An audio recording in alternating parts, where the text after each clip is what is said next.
Gabi na kinabukasan nang dumating kami sa Zamboanga City. At kinabukasan ay ang simula ng ating adventures pabalik ng mainland Luzon. Sa bahaging ito ng video, ang intro ay ginawa ko para maipakita sa inyo kung ano ang mga sumunod na lugar na aming napuntahan na inyong mapapanood sa mga susunod na araw. Tara, gala tayo sa Enchanting Island ng Siquijor.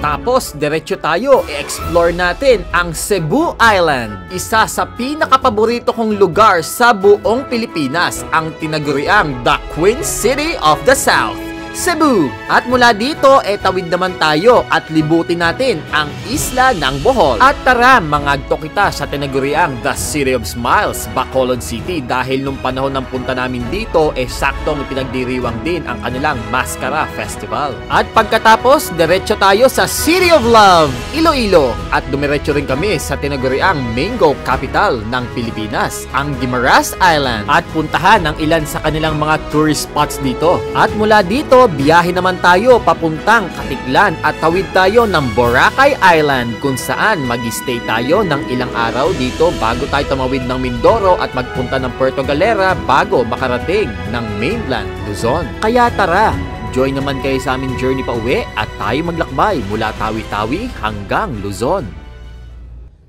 Gabing-gabi na nang makaalis kami ng Zamboanga City at mula dito ay tumagal ng halos 4 na oras na naging biyahe namin bago namin narating ang Ipil, Zamboanga, Sibugay kung saan ay nagpalipas kami ng gabi. Pagkagising namin, bumili lang kami ng kape tapos biyahe na ulit. Yan, good morning!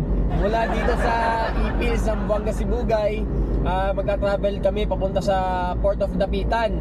Bahala na kung dadaan kami ng Dakak, depende sa sitwasyon na lang. Pero baka next na gabi namin, Dumaguete. O pag may biyahe pa ng barko, baka dumiretso na rin kami ng Siquijor.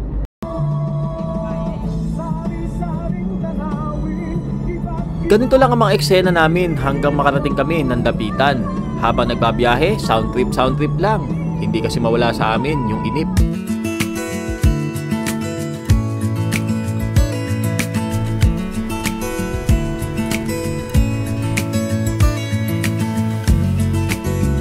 Sabi ko sa inyo, itong galang to, tumitikim kami ng iba't ibang fried chicken sa ibang lugar. Kaya tingnan dito sa Dipolog, sa boulevard nila. Oh. Marami dito mga kainan. Meron mga fried chicken. Yan, bili tayo. Tikman natin ang chicken dito sa Dipolog.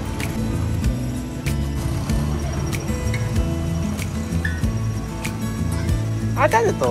Pork chop? Ha? Ano liyo? Ha? Manok.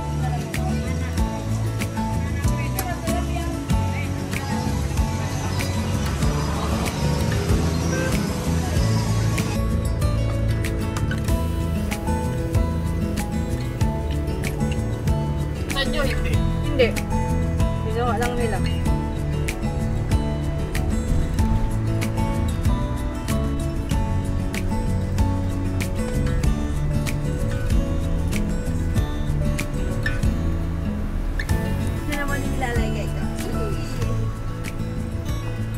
Kahit ako hindi nakikinig sa school, zero ako dyan sa history. Matapos ang ilang oras namin pagbabiyahe mula Ipil sa Zamboanga, Sibugay, narating na rin namin itong Dapitan.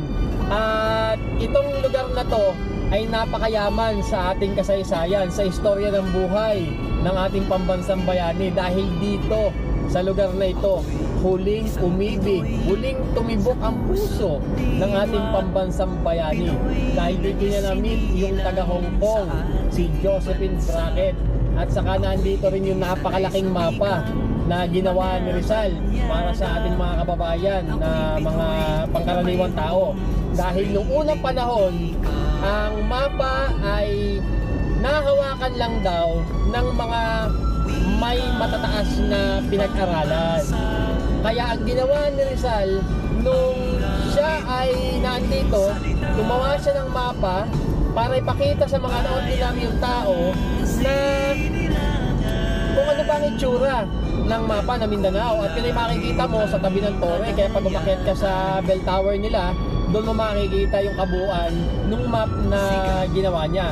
At saka dito sa Dapitan, tumama din sa loto si Dr. Serizal, at yung pinagtamaan niya sa loto ay binili niya ng lupa sa tabi ng kalsada sa tabi ng coastal, sa may coastal road, sa tabi ng dagat. At dun sa lupang yon ay nagtayo siya ng eskwelahan na merong mga kubo na iba't ibang korte para ipakita sa mga kanyang mag-aral yung kung ano ba ang itsura ng iba't ibang hugis na yon at saka kung anong tawag doon. At doon din sa lupang yon, doon din sinasabing inilibing yung anak nila ni Josephine Crockett na namatay. Pero walang nakapagsabi kung saan eksakto sa lupain yon inilibing yung anak nila. Ngayon alam yan. Huwag kami lang magbigay ng mga trivia ganyan. Nung nag-aaral pa ako, lagi akong bagsak sa exam. Magaganyan ang klase ko, nakapag-recite ng ganyan sa diretsyon, anong tawag doon? Para recitation sa harapan. Eh ako, hindi ko alam yan. Pero ngayon, alam ko, pag napanood sa TV, alam ko. Alam nyo, sa totoo lang, napanood ko lang to sa TV, sa vlog ni Howie Severino. Nasabi ko na rin yung doon sa nakarang episode. Hindi ako nakikinig, pero pag TV, mabilis kong matutunan. Ewan ko ba't ganito ako. Ayan o, yan. Visitamos Dapitan. Yan, si Dr. Serizal. Kita nyo?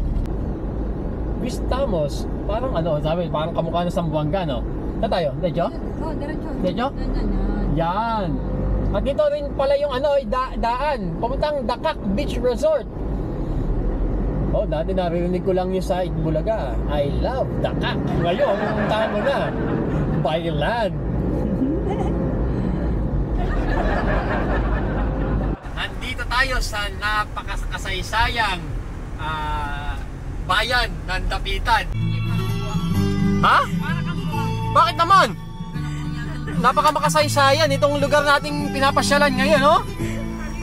Ako'y isang Pinoy sa puso't diwa, Pinoy na isinilang sa ating bansa. Ako'y hindi sanay sa wikang mga banyaga. Ako'y Pinoy na mayroong sariling wika. Nagandaan ni Kuya. Wala pa yung practice, alam na. Pambansa ang gamit kong salita, bayan kong sinilangan, hangad ko lagi ang kagayaan. Okay. Sikat Jose Rizal nooy nagwika, siya ay nagpangaral sa ating bansa. Ang hindi raw magmahal sa sariling wika ay higit pa ang amoy sa mabahong isda. Akala ko malansa. Mabahong isda pa rin. Ha? Kamera? Sa kanya to? Ha? Akala ko Kuya malansa, bahong isda pa rin. Ako'y isang Pinoy sa puso't diwa, bayang kong Ano ito? Ito yung bahay ni Rizal? Ito. hangad kong lagi ang kalayaan. Oh, ito. Ako'y isang Pinoy. Ito yung yung lupaing binili ni Dr. Jose Rizal nung siya ay tumama sa loto. At ngayon mapupunta na namin. Napapanood ko lang din sa mga history. Yun yung mga nasa book. Ayan, hindi iba't ibang hugis. O sabi ko sa iyo iba't ibang hugis yan. Para ipakita sa mga mag-aaral yung iba't ibang hugis na yun.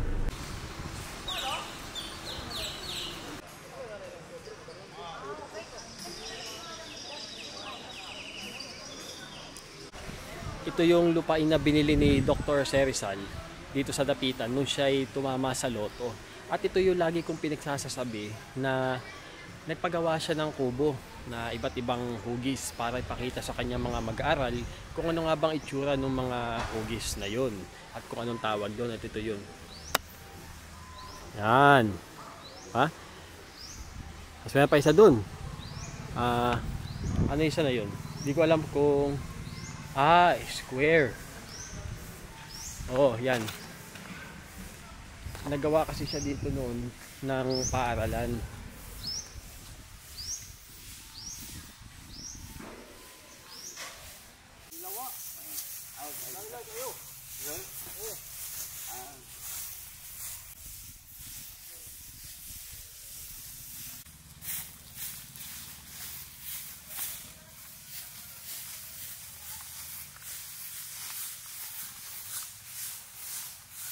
Dito din sa lugar na ito, sinasabing inilibing yung anak ni na Rizal at Josephine Bracket, pero walang nakapagsabi kung saan ang eksaktong lugar dito.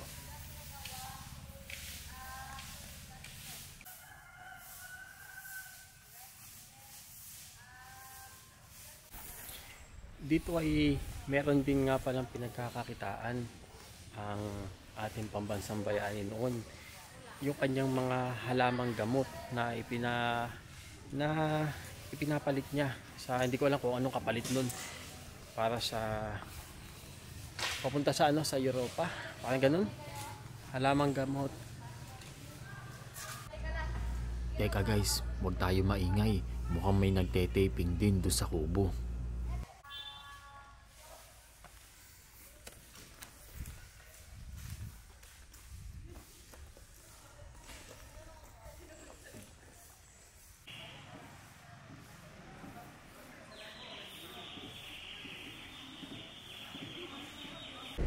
O, tingnan yung bundok na yan, dito yan sa Dapitan.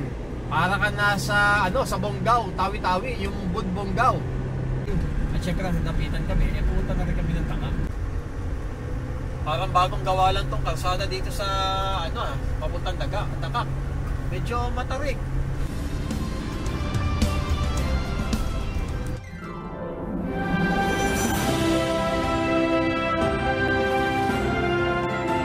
Ito ang Dakak, bahagi ng Dapitan dito sa Zamboanga del Norte. Kombinasyon ng magandang karagatan at kabundukan ang inyong makikita dito.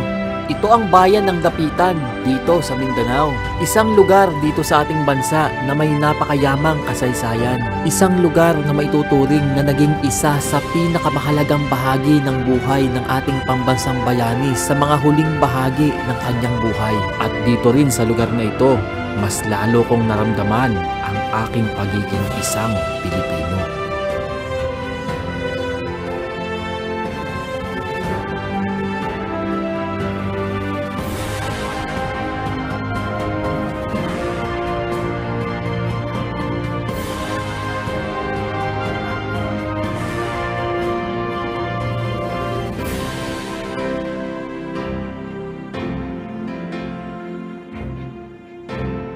Sa aming paglisan ng Dapitan ay baon namin ang pakiramdam at aral na hinding-hindi namin makukuha lamang sa aral sa libro. Bagamat may kukonsidera ko ang aking sarili bilang isang bobo nung ako'y nag-aaral pa, ngayon masasabi kong iba na mapuntahan mo yung mga lugar na dating inaaral mo lang sa libro.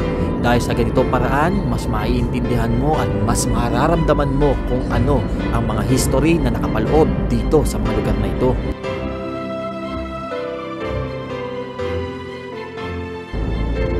Ito ang daan patungong Port of Dapitan. Iilang sandali na lang at aalis na kami dito sa Mindanao dahil patawid na kami ng Visayas. Mamayang gabi, nasa Dumaguete City na kami.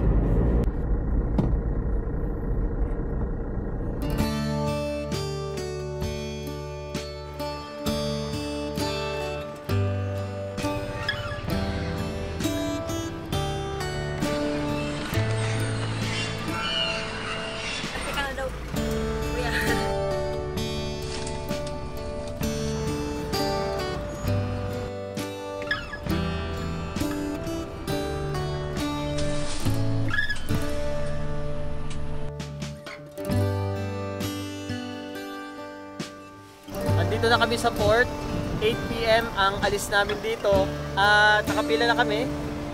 Yan, at nandyan na rin yung barko. Ating lang. Ayun na, yung barkong sasakyan namin. Abutin daw ng mga 3 to 4 hours ang magiging biyahe namin bago kami makarating ng Dumaguete. At doon na kami sigurado makakatulog. Kakapagod na. Ito pala kuya.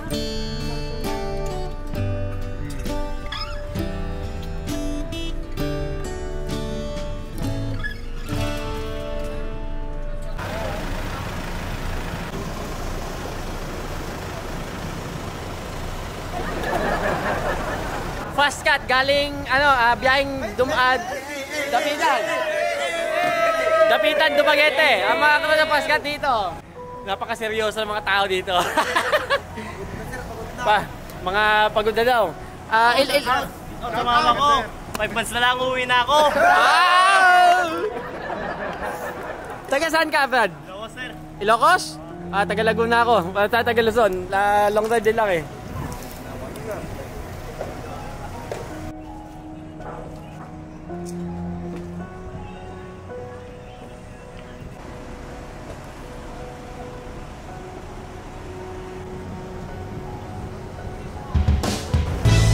Sa susunod na episode, ang pagdating namin dito sa Dumaguete City. Pupuntahan natin ang ilan sa kanilang mga tourist attractions dito at mula dito babiyahe naman tayo patawid sa enchanting island ng Siquijor.